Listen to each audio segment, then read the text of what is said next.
Boa noite a todos. Que a paz de Jesus seja nessa casa. Tudo bem? Vocês aí no fundo? Estão me ouvindo? Que bom. O tema de hoje, como o Edilson falou, é o maior mandamento. Eu, quando era criança, eu me lembro de ter assistido e ficado muito impressionado com o filme Os 10 Mandamentos. Aquele filme bem antigo, vocês lembram? Alguém aqui assistiu esse filme? Me lembro que os efeitos eram, naquela época eram, divisão do mar, etc. Mas eu me lembro assim que era uma coisa bem marcante do filme, era quando Moisés descia do monte com as tábuas e o povo estava ali delirando com o bezerro de ouro, Estava ali cultuando o bezerro de ouro, etc. E ele impôs a lei de Deus e teve que ser criada então a lei mosaica, Teve que ser criada então regras. Por quê? Porque o povo que ele estava conduzindo, vinha de muitos e muitos anos de escravidão numa terra em que eles perderam a identidade, Foram gerações, mais de 600 anos de escravidão, várias gerações que nasceram, cresceram e morreram como escravos do Egito, e que era um povo que tinha os seus costumes, sua fé, seu hábito, sua história, e tinha perdido tudo aquilo. Era preciso então recomeçar, era preciso então dar um norte, explicar como as coisas deveriam ser e como as coisas não deveriam ser. O que podia ser feito e o que não podia ser feito. Então, vêm as leis. E aqueles que não a cumprissem, as penas eram graves. Dessas leis que foram feitas, apresentadas, uma foi eleita como a lei ditada por Deus, justamente as que estavam nas tábuas, que Moisés deveria ter recebido como inspiração. Vocês sabem quais são essas leis? Os 10 mandamentos. Além dos 10 mandamentos, tem um livro que se chama o Deuteronômio, que está lá no Velho Testamento, cheio de regras que algumas pessoas hoje em dia tentam aplicar, dizendo assim, olha, mas está na Bíblia, você tem que fazer porque está na Bíblia, é uma regra. Mas, além de algumas regras que estão lá, existem várias outras. Os judeus seguem muitas delas. Por exemplo, não comer carne de porco. Tem gente que fala assim, você é espírita, vocês falam com espíritos, mas a Bíblia diz que não pode. Por quê? Está lá no Deuteronômio. Realmente, lá no Deuteronômio está falando sobre necromancia, que era um hábito comum no Egito. Eles estudavam as vísceras dos mortos para adivinhar, prever o futuro, Eles interagiam com aquilo. É o que o Espiritismo faz? Não. Se tem algum lugar dizendo que é espírita e está fazendo isso, foge dali. É mentira, é charlatanismo. Não é. O Espiritismo não faz isso. Eu me lembro que outro dia eu estava num ponto de ônibus, veio uma senhora falando assim, olha, eu queria falar com você. Claro, pois não, é que eu sou espírita, vidente, e eu queria falar sobre... Espírita, vidente, vem me atingindo, a gente não faz isso. O Espiritismo não faz isso, o Espiritismo explica justamente o contrário. Mas enfim, vamos voltar lá para o Egito. Aí o pessoal fala assim, não pode porque está escrito lá. Fala assim, é mesmo, você come carne de porco? Está escrito que lá não pode. Está lá escrito. Está escrito uma série de coisas que não pode. Não pode comer tal outro bicho, não pode fazer não sei o quê, porque são regras que tinham que ser colocadas para as pessoas daquela época, daquele lugar, para elas se adequarem, por questões de saúde, por questões de conduta, por questão de convívio. Mas essa lei, ela tem que ser modificada, porque as pessoas evoluem, as civilizações evoluem, o jeito de interagir evolui. Não tem por que a gente continuar vivendo certas coisas que nós vivíamos lá atrás. Imagina, por exemplo, na Alemanha, lá que que eles não tinham outros animais, falavam assim, olha, você comeu carne de porco? Comemos a vida inteira, não tinha outro bicho aqui para a gente comer. E olha, sabe o que acontece? Estava escrito na Bíblia que quem come carne de porco vai para o inferno. Você se prepara. Ué, mas não tinha outra coisa, eu não sabia. E aí, como é que faz? Né? Então, essas leis, nós percebemos que elas são temporais, passageiras, regionais. Mas os 10 mandamentos, eles valiam muito, eles tinham um peso maior, porque eles diziam que eram vindos de Deus. Moisés trouxe essa mensagem de Deus. A gente sabe os 10 mandamentos? Olha só, eu vou ter que ler aqui. O bom era que eu soubesse de cor, tá? Mas eu não sei, então eu vou colar aqui mesmo, tá? Vamos vendo lá. Dos 10 mandamentos, qual é o primeiro?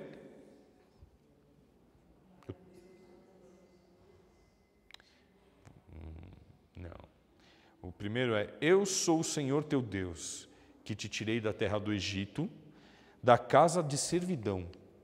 Não terás deuses estrangeiros diante de mim. Não farás para ti imagens de escultura, nem figura alguma de tudo que há em cima do céu e do que há embaixo da terra, nem de coisa que haja nas águas debaixo da terra. Não adorarás, nem lhes dará culto. Segundo mandamento, não tomarás o nome do Senhor teu Deus em vão. Terceiro, lembra-te de santificar o dia de sábado. Quarto, honrarás a teu pai e a tua mãe, para teres uma dilatada vida sobre a terra que o Senhor teu Deus te há de dar. 5. Não matarás. 6. Não cometerás adultério. 7. Não furtarás. 8. Não dirás falso testemunho contra o teu próximo. 9. Não desejarás a mulher do próximo. 10. Não cobiçarás a casa do teu próximo, nem o seu servo, nem a sua serva, nem o seu boi, nem o seu jumento, e nem outra coisa alguma que lhe pertença. 10 mandamentos para orientar a moral das pessoas. 10 mandamentos para orientar como nós devemos proceder, como nós devemos pensar a respeito daquilo que sentimos, sobre a inveja, sobre a ira, sobre a preguiça, sobre a cólera, sobre as dúvidas que temos acerca do que é o divino. Leis que vêm nos mostrar algo a respeito de nós para ensinar um pouco sobre o divino. E nós pensamos assim, poxa vida, esses 10 mandamentos estão ultrapassados, será? E hoje eu vim fazer a palestra para falar sobre o maior mandamento, o maior mandamento. E desses 10, qual vocês acham que é o maior? Qual é o mais importante, o mais relevante? Oi? Amar a Deus? Fizeram essa pergunta para Jesus. Os fariseus fizeram. Está aqui no capítulo 11 do Evangelho, segundo o Espiritismo. Né? Primeiro item. Jesus foi muito atacado por aqueles que não concordavam com o jeito que ele agia, com pessoas que não enxergavam Deus em suas ações, pessoas céticas demais, orgulhosas demais, vaidosas demais, egoístas demais. Como pode ele dar tudo para uma pessoa, se eu, que sou o doutor da lei, eu que sou uma pessoa importante, não consigo? Como pode fazer ele tanto pelos outros, saber tantas coisas, se ele não estudou em lugar nenhum? Por que as pessoas estão ouvindo esse homem, se ele não está aqui, dentro de uma igreja, dentro de um templo, pregando, não está vestido adequadamente, não se porta adequadamente, não se lava que nem tem que se lavar, não reza virado para o lado certo? Um monte de condições que as pessoas enxergavam superficiais para dizer se um homem era correto ou não. E Jesus vinha mostrar que acima do superficial, acima daquele monte de ritos que pode se fazer, ideias preconcebidas, medos, etc., existe aquilo que está dentro de cada um de nós, que a boa vontade pode perseverar e ser maior, que a fé não está no jeito em que se reza, mas com o coração cheio de amor que faz a prece, e etc. Inconformados com esse homem que vinha afrontá-los, eles tentavam sempre colocar ele em alguma cilada. Então levaram para ele, entre umas das ciladas, pedir para ele perguntar: qual é o maior mandamento? Tinha 10, todos conheciam, era uma lei na época. Todos conheciam aquilo, de trás para frente, de frente para trás, tinha que saber aquilo. Se ele elencasse um mandamento como maior, os outros iam parecer pequenos. Os outros iam parecer nada. Então ele estaria desacreditando todos os outros também mandamentos, né? Ele estaria olhando só para uma coisa e seria motivo de discussões, seria motivo de ser posto então em descrédito. Mas Jesus, com sua sabedoria, com seu entendimento, responde: o maior mandamento é: amarás a teu Deus de todo o teu coração, de toda a tua alma e de todo o teu entendimento. Esse é o primeiro e maior mandamento. E este segundo é semelhante: amarás o teu próximo como a ti mesmo. E ele conclui: estes dois mandamentos contêm toda a lei e todos os profetas. Tudo que já havia sido escrito, tudo que já havia sido falado, se resumia, estava sintetizado nesses dois mandamentos. Jesus tinha uma capacidade de entendimento tão grande que todas as escrituras ele conseguiu compreender que se resumiam nesses simples mandamentos. Ama a Deus de todo o coração, de todo o teu sentimento, de todo o teu entendimento, e ao teu próximo como a ti mesmo. Esses ensinamentos repercutem no tempo, esses ensinamentos vêm mostrando que aqueles que praticam isso, aqueles que compreenderam, aceitaram, vivenciam esse mandamento, essa forma de pensar e de agir, têm uma vida melhor. Uma vida melhor como, Paulo? Tem uma casa melhor, um carro melhor, não adoece, não fica triste, está sempre sorrindo. Deve ser aquelas pessoas que eu vejo lá no Facebook, que está sempre dando risada, sempre viajando, sempre bem, né? Não.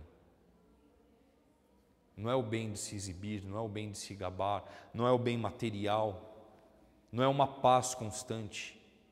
Aqueles que amam verdadeiramente, eles se entregam, eles fazem mais, eles acreditam, eles são honestos, são verdadeiros, são resignados, pacientes, tolerantes, compreensivos.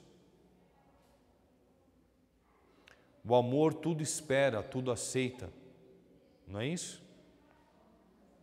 Amar a Deus é esperar em Deus, confiar em Deus, acreditar, servir. Amar o próximo é depositar a boa fé, é depositar um valor, um crédito, uma confiança. E não esperar nada de volta, nada. O amor que se tem pela família, pelo pai, pela mãe, pelos filhos, é não esperar nada de nenhum deles. Não esperar da esposa, não esperar do marido. Amar, fazer o bem, sem esperar retribuição. Poxa vida, como assim, Paulo? É amar e não ser correspondido, é amar e...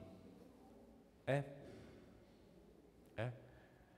É entender que as pessoas não vão sempre entender a gente, é entender que as pessoas não vão sempre querer o mesmo que a gente, não vão nos querer da mesma forma que as queremos. Aceitar isso, aceitar a verdade dos sentimentos, aceitar aquilo que realmente queremos fazer para os outros, entender, compreender e agir nesse sentido. Poxa, mas eu gosto tanto daquela pessoa, eu quero tanto o bem dela, o que eu posso fazer por ela? O que essa pessoa precisa? Eu vou e faço e não espero. Ah, Paulo, mas assim eu vou ficar sem nada.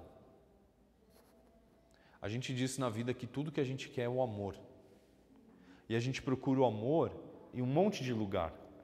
Procura o amor quando a gente faz uma apresentação, espera que as pessoas gostem da gente pela apresentação, que gostem da gente pelo que a gente faz. Ah, eu tenho um filho, eu espero ser amado por esse filho, quero que esse filho me respeite, me tolere. Ah, eu tenho uma esposa, eu quero que ela tenha uma devoção por mim, um amor. Eu tenho um marido, eu quero que esse marido todo dia me traga flores, me faça. Eu tenho um trabalho, eu quero que esse trabalho me atenda. O amor não é aquilo que vão nos dar. O amor é aquilo que nós temos para dar. O amor não é nada daquilo que está em volta de nós. O amor é aquilo que sai de dentro, quente, vivo, desejando o bem dos outros, desejando o bem de qualquer pessoa. Aqueles que nós gostamos e aqueles que não gostamos. O amor é agir em prol do bem por qualquer um. Poxa vida, Paulo, então você está falando que esse amor que Jesus falou, que nós temos que ter, etc, etc, então, para a gente ter isso aí, não é alguém que vai dar para a gente? Não. A gente já tem esse amor. Ele está aqui. A gente tem que saber usar o amor. O amor é uma ferramenta de transformação. O amor é a ferramenta capaz de transformar o mundo. É um instrumento com o qual nós nos modificamos e modificamos tudo ao nosso redor. É o amor que vence as coisas. É o amor que supera, né? Nós carregamos dentro de nós diversos sentimentos. Nós carregamos muitas vezes rancor, carregamos muitas vezes ódio, mágoa, tristeza, insegurança. Nós carregamos muitas vezes egoísmo, orgulho, vaidade, preguiça, né? Quando a gente fala dos 7 pecados capitais, eu acho muito curioso, né? Porque parece que são 7 coisas diferentes, mas eu vejo, né, a ira, a gula, a preguiça, o egoísmo, o orgulho, a vaidade, tem mais um que daqui a pouco a gente lembra. E a inveja, obrigado. Ainda a gente tem os auxiliares de palco aqui. E a inveja. Mas tudo isso é filho da mesma mãe e do mesmo pai, é filho do mesmo sentimento, são variações do mesmo sentimento, que é o egoísmo. A vaidade em excesso é um fruto do egoísmo. A ira é um fruto do orgulho ferido, o orgulho é fruto do ego, de eu me achar mais importante, eu achar que eu valho mais, que eu sou o principal, que primeiro eu, que vem a mim. E o amor, a caridade, né, ao contrário do egoísmo, é o sentimento de altruísmo. Eu fazer por mim, mas fazer pelo outro também. Querer alcançar mais pessoas, me importar com o bem do todo, do maior número de pessoas possível. agir em prol da sociedade, agir em prol da minha família, né? O amor verdadeiro, ele é cheio de sacrifício. E o sacrifício é algo ainda maior do que o altruísmo, né? Aquele que sacrifica anula a própria vontade, anula a si mesmo por um bem maior. Eu tiro a comida do meu prato para dar para o meu filho. Eu tiro o meu agasalho para dar para uma pessoa que está passando frio. Eu dou o meu tempo. Nossa, eu ia chegar agora, eu ia dormir, eu ia descansar. Oh, hoje é meu feriado, eu podia estar fazendo tanta coisa. Eu vou lá para o centro porque tem pessoas que vão lá, que querem saber um pouco mais, que precisam de ajuda. Eu vou doar o meu tempo. Eu podia estar descansando, podia estar fazendo isso, mas não. Eu tenho o amor de vir aqui, compartilhar e participar e fazer. Ah, está tendo uma campanha de arrecadação de alimentos bem no sábado que eu jogo bola. O que é mais importante? Quando nós entendemos a importância das coisas, nós começamos a sacrificar certas coisas. E a partir do momento que nós entendemos o valor de fazer o bem, de ajudar, de servir, esses sacrifícios não parecem nada disso. Jesus foi obrigado a carregar a sua própria cruz até o Calvário. Vocês acham que foi um sacrifício para ele? Não. Era importante para as pessoas que ele carregassem, era importante para as pessoas que ele morressem. Para ele não era. Ele sabia que ele continuaria vivo. Tanto que ele volta, ele se apresenta de novo, ele vem reforçar, fazer o que deu origem ao cristianismo, comprovar tudo aquilo que ele veio falando sobre fé, de que a vida, os tormentos, as dores, as tristezas e angústias, elas são passageiras, elas são pueris, elas terminarão, mas vai valer mais para nós, vai valer mais para aquilo que nós vivenciamos, vai valer mais para a nossa alma servir, dar de si, dar com amor. Ah, Paulo, mas você está falando de grandes sacrifícios, de me abster disso e daquilo, de parar com isso e com aquilo, e eu ainda não estou pronto para isso. Parabéns. Parabéns. Quando a gente consegue admitir que a gente não está pronto para isso, mas que enxerga isso como algo ideal, é um excelente caminho. Outro dia eu estava dando uma palestra no Júlio de Abreu, que é ali perto do Shopping Interlagos, né? E eu estava falando sobre amar os inimigos, que está aqui nesse capítulo também do Evangelho, né? E eu estava falando sobre se achavam que era literal ou se Jesus estava falando de uma forma exagerada e não precisava ser assim quando Jesus dizia que alguém quando nos bater na face direita, nós devemos dar a face esquerda. E quando alguém pedir para nós andarmos 1000 passos, que nós andemos mais 2000. E que, quando alguém nos pedir a capa, nós dermos a túnica também. E algumas pessoas acharam que sim, que não. Eu falei assim, mas Jesus fez isso. Não fez? Quando os soldados vieram buscá-lo e bateram nele, ele não deu a outra face. Quando lhe rasgaram a roupa, ele não se entregou inteiro. Quando fizeram ele carregar a cruz, ele não carregou. Então ele estava sendo literal ou estava fazendo uma alusão? Literal, não é? E aí, conversando com um senhor depois da palestra, ele estava falando assim, olha, mas isso é impossível de se fazer.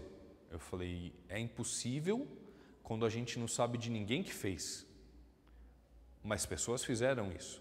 Jesus fez isso. Os mártires, os cristãos no começo, que foram lançados ao circo, eles fizeram isso. Para morrer lá pelos leões, para morrer incendiado. Aqueles que morreram crucificados, eles foram de boa vontade, se entregaram, né? ao sacrifício. E essa foi a maior prova da força do cristianismo.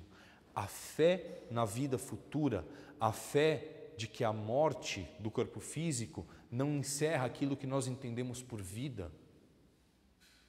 Que se nós nos sacrificarmos por um bem maior, nós teremos encontrado a felicidade.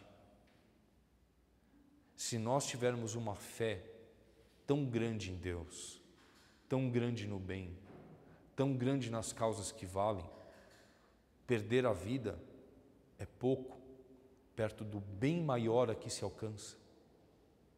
Ah, Paulo, você está falando que eu devo pegar e me matar por qualquer coisa? Não.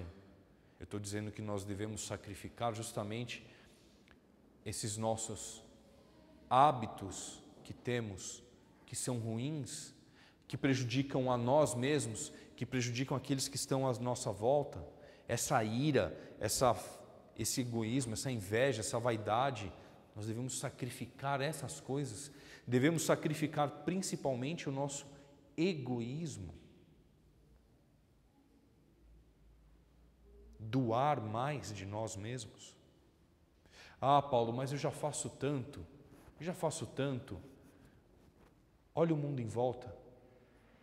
Olha o mundo em volta. A gente só tem coisa para reclamar ultimamente. Parece que todo mundo só tem reclamação. Ah, falta isso, falta coisa boa, sobra coisa ruim. O mundo que existe hoje, ele é o resultado do nosso trabalho. Ele está dando frutos conforme o nosso trabalho.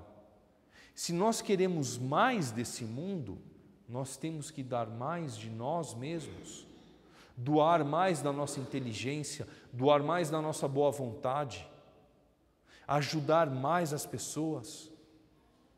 Se a gente ainda não consegue, eu não consigo, Paulo, não consigo ir num presídio, eu acho muito lindo isso, uma pessoa que vai num asilo, vai num orfanato, eu não consigo fazer isso. Você consegue chegar na sua casa e dar uma boa noite, boa tarde, bom dia para quem está lá, consegue cumprimentar, consegue olhar no olho, consegue perdoar as coisas pequenas que aconteceram, consegue relevar, às vezes, a dificuldade que nós temos com as pessoas que estão lá dentro da nossa casa. Eu não me entendo com a minha mãe, consegue fazer um esforço para se entender? Eu não me entendo com meu pai, com os meus filhos, consegue fazer um esforço por isso?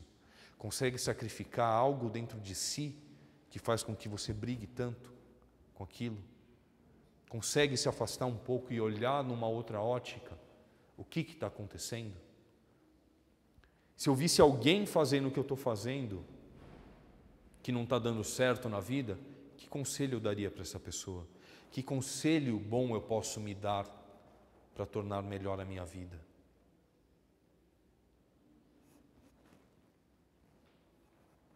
Que jeito eu posso olhar para a minha vida, que eu posso enxergá-la e começar a entender melhor quem realmente sou dentro da minha vida, o que eu realmente faço com a minha vida, o que eu realmente faço com as pessoas com quem eu convivo. Será que eu sou tão bom ou tão ruim quanto eu penso?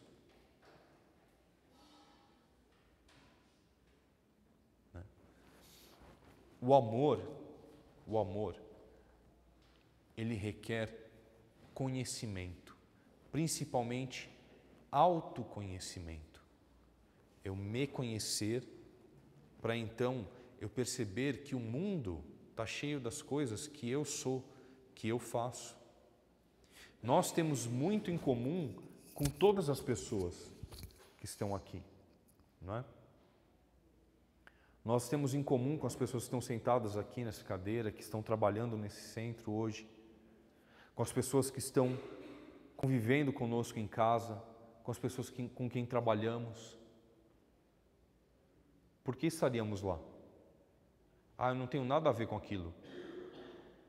Será? Será que a gente realmente não tem nada a ver com aquilo? Se a gente não tem nada a ver com aquilo, por que a gente trabalha? com aquilo? Por que a gente mora naquela casa? Por que a gente mora nessa cidade, nesse país? Por que a gente não nasceu lá na África ou lá na Europa? Não é filho do rei?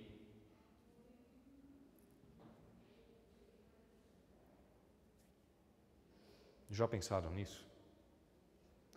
Que nós estamos no exato lugar e tempo que nós deveríamos estar? Nós convivemos exatamente com as pessoas com quem deveríamos conviver, viver com as pessoas, viver com as nossas diferenças e com as nossas igualdades, respeitar, trabalhar, compartilhar. Enquanto nós continuamos enxergando que as outras pessoas são diferentes, são estranhas a nós, são coisas que não estão ligadas a nós, fica difícil se relacionar, fica difícil achar um ponto de equilíbrio. Mas acontece que nenhum de nós aqui é ET. Por favor, se tiver algum ET, não levanta e sai voando aí na plateia, né? Eu falo isso, de repente levanta, eu sou, né? Levanto com o dedo aceso. Não é o caso, né? Tá bom. Né? Mas assim, mesmo que sejamos, nós estamos aqui, gente. Olha que coisa maravilhosa ter uma oportunidade dessa. Ah, Paulo, você fala isso porque você não conhece a minha família. Você não sabe como estão as coisas, como a barra está pesada para mim. Você não sabe como é meu trabalho que eu passo. Você não sabe o que é a escola, o que eu passo. Mas a gente não consegue lidar? A gente não tem capacidade de aprender? A gente não tem capacidade de ceder? Paulo, eu não tenho sangue de barata. Eu sou impulsivo. Sou a pessoa que vai e faz. Falam comigo. Eu sou assim. Eu tenho um colega do trabalho, né, que a gente estava falando sobre violência no trânsito. Que muitas pessoas, eu sou uma dessas, acaba desistindo de ser muito nervoso no trânsito depois de passar por um susto. Eu tomei um susto uma vez, mas ele estava contando que ele foi assistir uma palestra de um cara que estava falando sobre isso, né, tentando convencer as pessoas. Ele foi dar o próprio caso dele. Ele falou assim: eu era uma pessoa que eu dizia que eu não podia me controlar. Ah, mas por que você xinga tanto no trânsito? Por que você faz tanto no trânsito? Porque eu não me controlo, eu não tenho controle sobre mim. Não tenho controle. Sou uma pessoa incontrolável. Tá bom. E um dia, numa das brigas, ele desceu xingando, chutando a porta do carro de um cara, e o cara desceu armado. Aí ele ficou um pouco mais calmo, porque ele estava desarmado, né? Ele ficou um pouco mais calmo quando ele viu o rapaz desarmado. O rapaz, apesar de estar muito nervoso, também se acalmou, porque ele queria atirar nesse cara. Ele falou assim: você deu sorte porque hoje eu não estou tão nervoso. Eu não vou te matar. Mas você vai aprender a ficar mais calminho. E com a coronha da arma, ele quebrou todos os dentes da boca do cara. Todos os dentes. Ele teve que fazer um monte de cirurgia para reconstituir a boca. Ele falou assim: eu confesso que eu encontrei um ponto de calmaria. Acontecem as coisas no trânsito, eu fico super calmo. Eu sempre lembro daquele dia terrível, né? Ele sofreu isso, mas tem gente que, no momento do descontrole, no momento de se engajar naquilo que diz que não tem controle, não pisa no freio. Ah, Paulo, mas eu nem dirijo carro. Mas não estou falando disso. Eu estou falando dos vícios. Eu estou falando das manias. A gente não estava falando aqui dos 7 pecados capitais? A gente falou agora aqui da ira. Mas e a gula? E a luxúria? As pessoas que se entregam ao sexo. Ah, se aparece alguém querendo, eu não digo não. Ah, se tem oportunidade de não fazer nada, eu não faço. Ah, a gente vai esperar o quê? O que a gente vai esperar acontecer com a nossa vida? O que a gente vai esperar acontecer para a gente aprender que se entregar a essas coisas, deixar o controle das nossas vidas, ser dirigido pelo nosso impulso, pela insensatez, pela nossa falta de força, nossa falta de vontade em agir, só vai nos conduzir ao sofrimento. Só vai conduzir ao sofrimento aqueles que amamos. Um dia que a gente olhar e a pessoa que a gente gosta foi embora. Um dia que a gente olhar e a pessoa que a gente gosta se foi. Um dia a gente olhar e ver que a nossa vida está terminando em cima de uma cama de hospital, porque já não tem mais o que se fazer.